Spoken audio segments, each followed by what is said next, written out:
নমস্কার বন্ধুরা, আজ আমি বেগুন দিয়ে একটা দুর্দান্ত স্বাদের রেসিপি আপনাদের সঙ্গে শেয়ার করতে চলেছি। রেসিপিটা বানানো অত্যন্ত সহজ এবং খেতেও হয় দুর্দান্ত। গরম ভাতের সঙ্গে এই রেসিপি থাকলে আর অন্য কিছু লাগবেই না। এক থালা ভাত কখন যে শেষ হয়ে যাবে সেটা আপনারা বুঝতেই পারবেন না।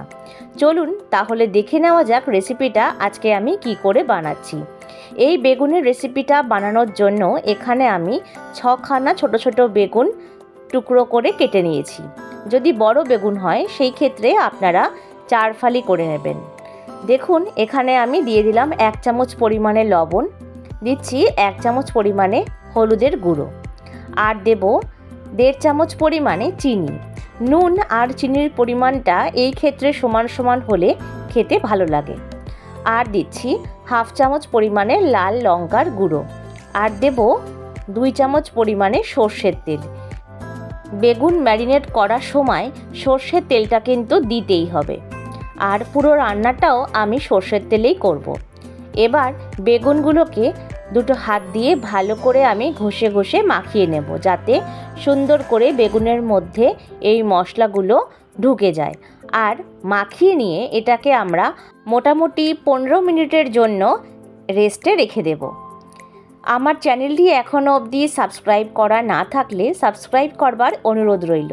আর যারা ভিডিওটা ফেসবুক থেকে দেখছেন তারা আমার পেজটা ফলো করে আমার পাশে থাকবেন। দেখুন এখানে বেগুনগুলো মাখানো হয়ে গেছে।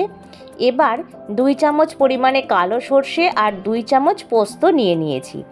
যদি আপনারা কালো সর্ষে ব্যবহার করতে না চান এই ক্ষেত্রে সাদা সর্ষে অল্প ব্যবহার করতে পারেন। আর কালো সর্ষে দিলে পরে ঘ্রাণটা ভীষণ সুন্দর আসে। কালো সর্ষে আর পোস্ত শুকনো গুঁড়ো করে নিয়ে দিয়ে দিলাম এর মধ্যে 4-5টা পরিমাণ কাঁচা লঙ্কা, 1/2 চামচ লবণ আর 2 চামচ টক দই। তারপর এটাকে একটা সুন্দর স্মুথ পেস্ট তৈরি করে নিয়েছি। কড়াইতে দিয়ে দিলাম বেশ অনেকটা পরিমাণ সর্ষের তেল। সর্ষের তেলের পরিমাণটা এই রান্নায় একটু বেশি হবে।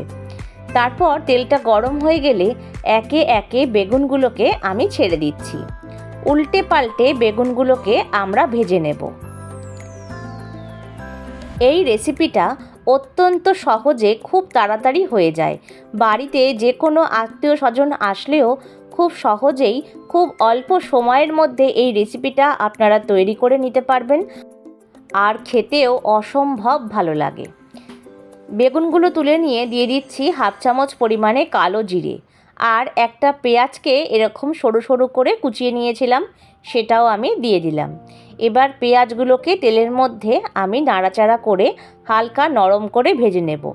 বেগুন ভাজার পরে তেলটা সামান্য কালো হয়ে যায়, তাতে ভয় পাওয়ার কোনো কারণ নেই, এতে রান্নার ক্ষেত্রে কালারের কোনো চেঞ্জ হবে না।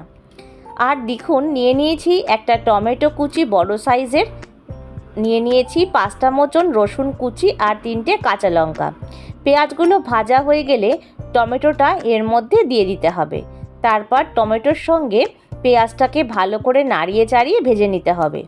টমেটোটা যাতে সুন্দর করে নরম হয়ে যায় সেই দিকে খেয়াল করবেন। ভালো করে তেলের সঙ্গে টমেটোটাকে কিন্তু কষিয়ে নিতে হবে।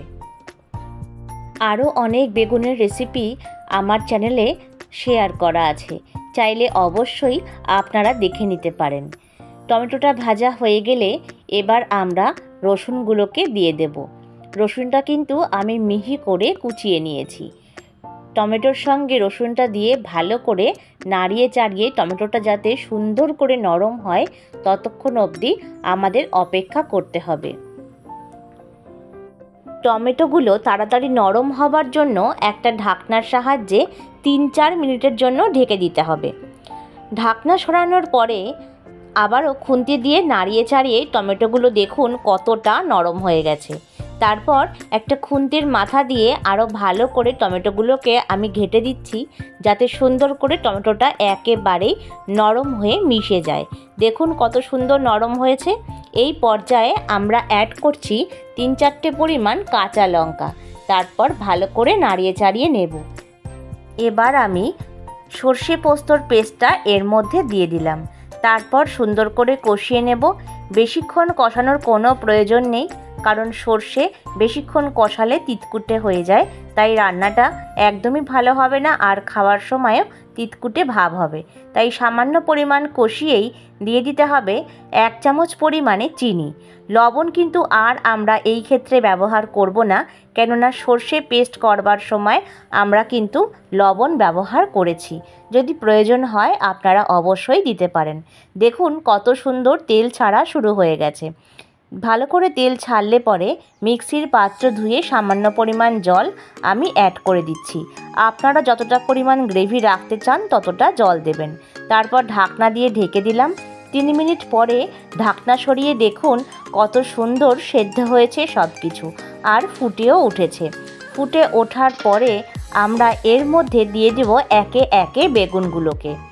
আপনারা যদি বেগুনগুলোকে এই পর্বে না দেন তাহলে কিন্তু বেগুনের মধ্যে মশলাটা একেবারেই ঢুকবে না, আর খেতে কিন্তু একদমই ভালো লাগবে না।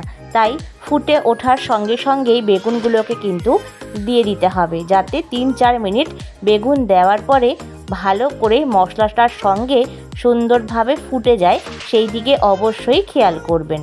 দেখুন এখানে আমার সব কটা বেগুন প্রায় দেওয়া হয়ে গেছে। আর দিচ্ছি এর মধ্যে সামান্য পরিমাণ ধনেপাতা কুচি। এই রান্নায় ধনেপাতা কুচিটা কিন্তু দিতেই হবে, তাহলে টেস্টটা এর দ্বিগুণ হয়ে যায়। এই রেসিপিটা প্রায় শেষের পথে। দেখুন বেশ খুন্তি দিয়ে আমি নাড়িয়ে চাড়িয়ে নিচ্ছি, যাতে ধনেপাতাটা খুব সুন্দর করে গ্রেভির মধ্যে মিশে যায়। আমাদের কিন্তু এই বেগুনের রেসিপিটা একেবারেই রেডি। রেসিপিটার নাম বেগুন পোস্ত বা পোস্ত বেগুন। ভিডিওটা ভালো লাগলে লাইক, শেয়ার আর কমেন্টস করবেন, আর আমার চ্যানেলের নতুন বন্ধুদের সাবস্ক্রাইব করবার অনুরোধ রইল। আর যারা ভিডিওটা ফেসবুক থেকে দেখছেন তারা আমার পেজটা ফলো করে আমার পাশে থাকবেন। দেখুন কত অপূর্ব দেখতে হয়েছে। একবার অন্তত বাড়িতে বানিয়ে অবশ্যই জানাবেন। প্রত্যেকে ভালো থাকবেন, সুস্থ থাকবেন, অনেক আনন্দে থাকবেন। আমি পিয়ালি আসছি পরের ভিডিও নিয়ে।